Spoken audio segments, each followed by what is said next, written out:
Mairiza mianatra,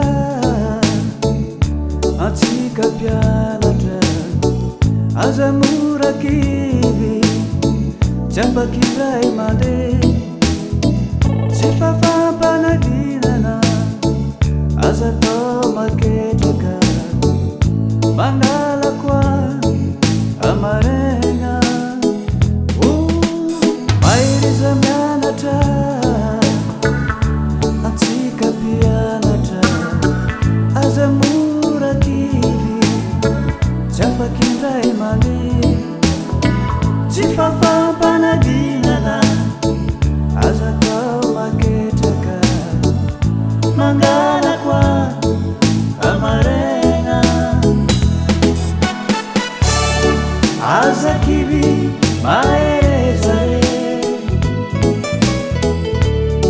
pampanambola miatokanao, ezaka miatafitanao karaha olo jiaby.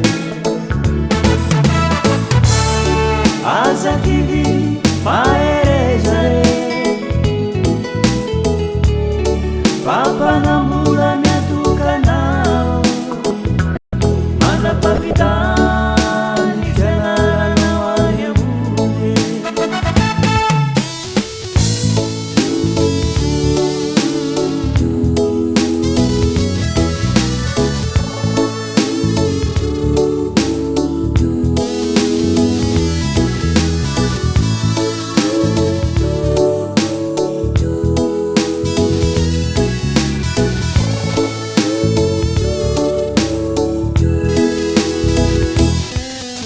Nilova tsara indrindra dia ny fahaizana, mianatra manindra vao mahay mandeha, tsisy olona ambony tany tsy nianatra nahay, niezaka vao tafita.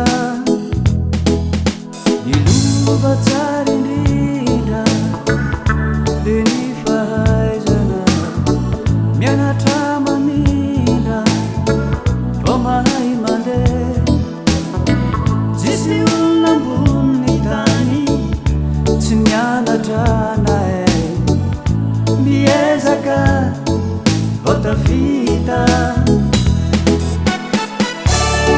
Aza kivy maharetare, mamanambola miatokanao, ezaka miatafita